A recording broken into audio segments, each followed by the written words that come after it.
Thanks so much for staying with us. We also remind you to download the CVM TV app from the Google Play Store. Here are our major stories. Jamaica falls 6 places on the Human Development Index, and Transport Minister raises concern over the number of road fatalities so far this year. Transport Minister Robert Montague has again awakened concerns regarding the high number of road fatalities on the nation's roadways since the start of the year. Mr. Montague says 155 families are now mourning due to these incidents that could have been prevented. We hear more from CVM Live's Khadija Thomas.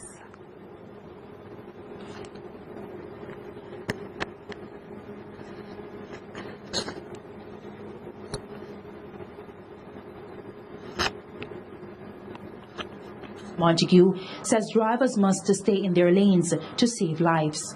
I want to make an appeal to all of us to make a resolve today not to turn up at your funeral at this time. If somebody planning your funeral, make sure you don't turn up at your funeral. Little boy next the Transport Minister cautioned the drivers to not use their cell phones while driving, skip lanes unnecessarily, but to make a decision to be safe while using the roads. One way, he says, is for drivers to utilize their seatbelt. A lot of persons believe it's not the manly thing to do or the womanly thing to do to use a seatbelt. Use your seatbelt. And some people have a heavy foot, and they like to put the pedal to the metal. You hear me ask Jimmy a while ago, there's no road in Jamaica that he knows of that you can start the road and end the road staying in your own lane. So therefore, take your time. That's right. Take your time on the road. Montague says the nation's roadways should not be used as racing tracks, as this will put the lives of many passengers and pedestrians at risk. You're not at Dover. You're not at Vernon Field. You're not at Palisades. There are established racing circuits that you can go and put the pedal to the metal. But don't do it on the road. And many of us who ride, we don't want to wear the helmet. And then when we don't wear the helmet and we end in a traffic crash, we end up at the hospital and there's additional costs to the country. Montague was speaking at the 10th Jamaica Driver and Traffic Safety Expo at the Ronnie Williams Entertainment Center this morning. Khadija Thomas for CVM Live. Executive Director of the National Integrity Action, Professor Trevor Monroe, says there is much more to be done in overcoming developmental challenges in the island, as law plays a critical role in decision-making. Once again, Khadija Thomas reports. According to Professor Trevor Monroe, the latest report from the United Nations Development Program has revealed that Jamaica is now ranked 94 out of 186 countries on the Human Development Index, HDI. Monroe says the country has now fallen 6 places on the HDI since 2010. There is unquestionably much to be done to overcome development challenges, and law, as well as legal professionals, law enforcement and justice sector officials have much to contribute if we are to advance in the way that we wish and in the way that we must. Professor Monroe knows that law and statutes play an important role in human development, as the Emancipation Act of 1830 had moved us from slavery to being freed. He says the law has given us the right to choose and make well-thinking decisions. And perhaps that security on the basis of law is one of the reasons why today Jamaica is ranked as number 1, not number 2 or 3.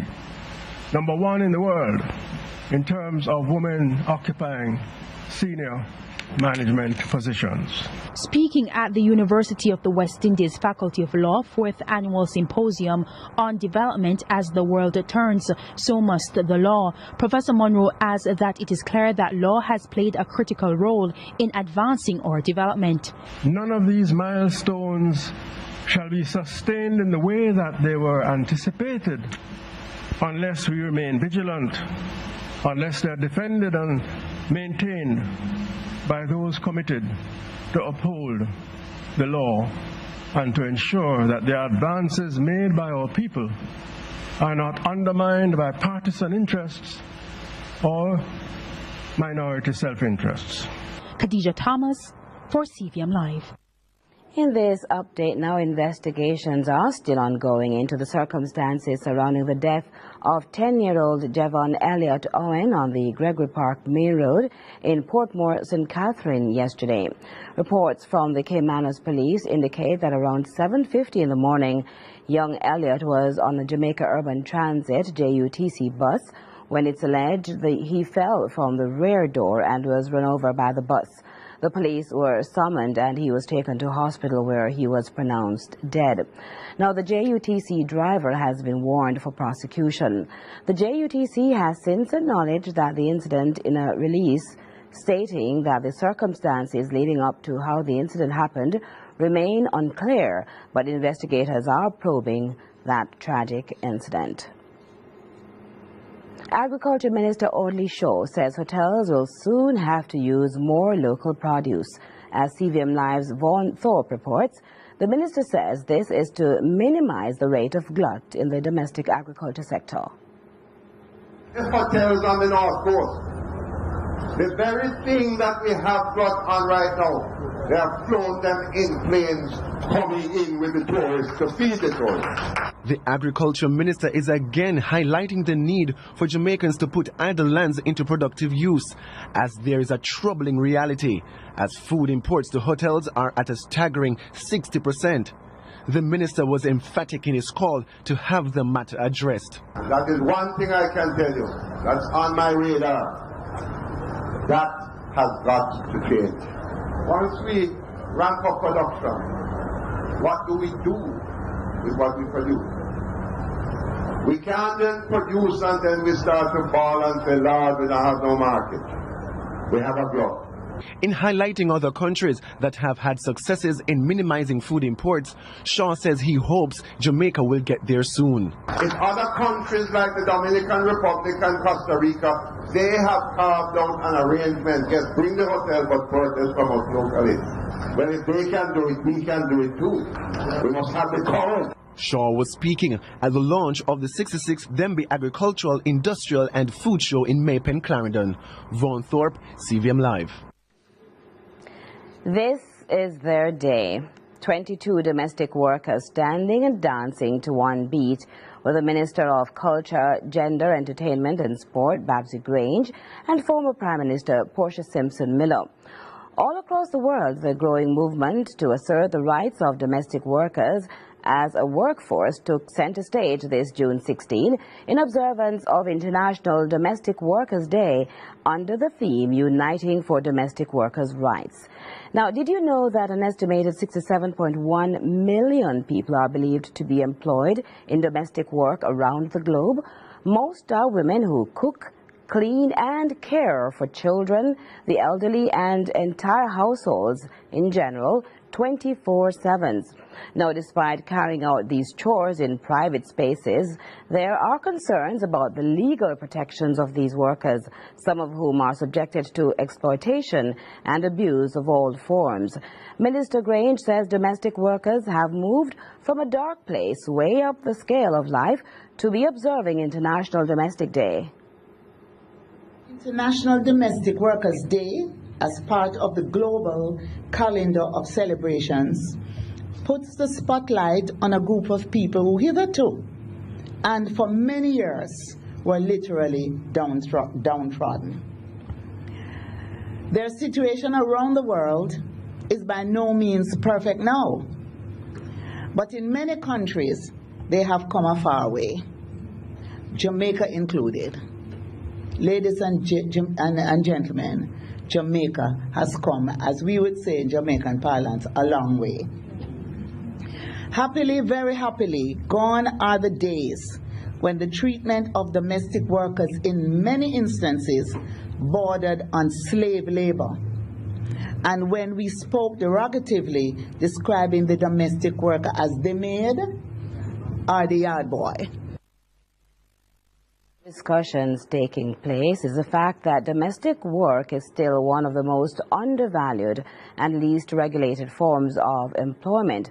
Questions are being asked: why are domestic workers excluded from protections in their country's labor laws? Education Minister Senator Will Reid is calling for an affirmative strategy to be taken in empowering the nation's youth to access tertiary level education.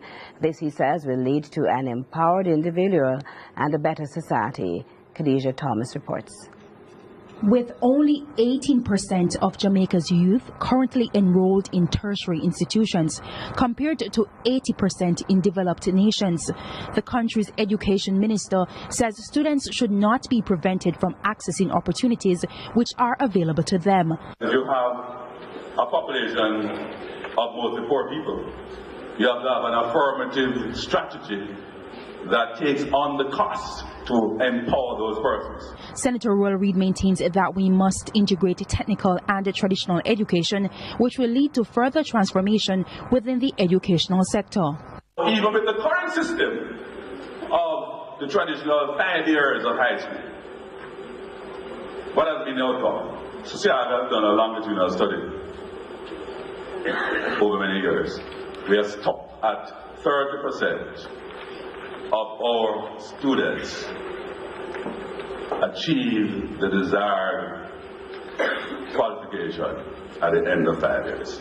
The education minister also notes that in order to empower our students and enhance our standards, we must learn from other developed nations. Developed countries don't end high school at grade 11.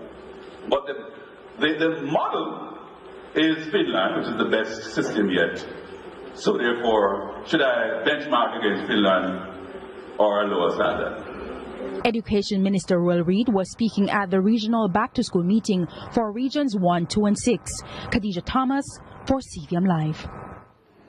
Jacon Iron and Steel Company Limited, JISCO, Alpart, in partnership with Alpart Community Council, have been promoting the proper disposal of garbage in several communities in Manchester. The partnership has seen the donation of garbage skips to communities in the parish. Public Relations Officer for Alpart, Julian Keane, confirmed that the garbage skips were installed in the Prospect, Dove House, Cheapside and Morningside communities. We did 12 garbage skips, and this year we're doing 7, and we want to cover all our 45 communities in and around Alpart's operating area with garbage skips. Alpart is an important contributor to Jamaica's economic and social development through investments in environment protection and community development. The company has a mining complex. The Petroleum Corporation of Jamaica, PCJ, has launched an internship program which will see hundreds of young Jamaicans gaining exposure to tertiary training this summer at the University of Technology, Jamaica. This will be done over separate 3-week periods. CVM Live's Vaughn Thorpe tells us more. It is an excellent move to meet the need for further education and skills development, Technology Minister Andrew Wheatley believes. The internship program, executed through a partnership between the PCJ and UTEC, is seeking to afford young persons a pre-university experience in a college setting over the summer. Under this program, secondary school graduates with a pre-university experience in the fields of technology and business will be given a period of internship, during which they will be exposed to life within a university setting, while at the same time being exposed to possible areas of study at a tertiary institution. The program will cover and be undergirded by a wide area of subjects according to their interests and academic competence, the minister added. What I can assure you, though, is that participants, all 1,000 participants, after the training period, would have been exposed to at least one technical area undergirded by appropriate training in support subjects of mathematics, language, information technology, and entrepreneurship. It's a collaborative effort that will help the government in boosting the country's human capital and help participants convert ideas into sources of income, Wheatley also noted. The minister made the disclosure recently at the launch of the internship program at the Spanish Court Hotel. Vaughn Thorpe, CVM Live. And now our regional and international news. Making the top regional news this evening, in Guyana, an underground gas pocket exploded at an East Bank Demerara residence on Thursday evening when construction workers were drilling a hole for domestic purposes. Reports are that the owner of the house was drilling a well when the workers hit the gas pocket, causing the explosion. Witnesses say the gas was spraying as high as 200 feet into the air for about an hour and a half. The yard has since been cordoned off and is being monitored by the authorities. The Civil Defense Commission has since confirmed the presence of methane gas, which is flammable, and as such, a request has been made for residents to desist from lighting matches and stoves. And news close to shores, a Jamaican man has been sentenced to 6 years in prison in the Cayman Islands after he was convicted of wounding with intent for hitting his supervisor on the head with a hammer. According to reports, Dane Damian McPherson was going about his usual work routine when the attack occurred. The 33-year-old warehouse man claimed that his boss was a persistent bully and said he was only acting in self-defense. However, CCTV footage showed him grabbing the hammer and pursuing his employer, hitting him several times on the head during the process. The judge jailed McPherson for 6 years and recommended his deportation once he has served his time. And on the international scene, Donald Trump is describing the decision to jail his former campaign manager as tough and unfair. A judge ordered the detention of Paul Manafort until his trial in September. Prosecutors accuse him of trying to tamper with witnesses in the investigation into Russian meddling in Trump's election. More from Al Jazeera. Paul Manafort began his day a free man and ended it in handcuffs. The judge had told him he could stay under house arrest until his trial, but then the government accused Manafort of trying to tamper with 2 witnesses and alter their testimony. The judge said Manafort was treating his trial like a marketing campaign, abused her trust, undermined the credibility of the court. So she said he'll stay in a jail cell until his trial here in September. Manafort's expression didn't change when he heard the news. He simply stood up and started to walk towards the door, turning around just once to wave goodbye to his family. Before the verdict, U.S. President Donald Trump once again tried to distance himself.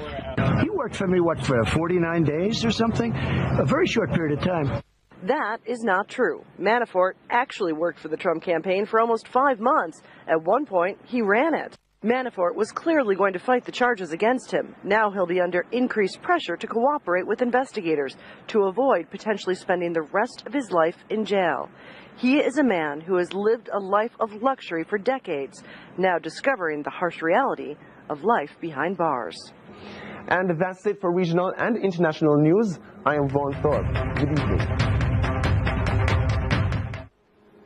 Still to come, E! Live and Inspire Jamaica Take 2, so stay with us.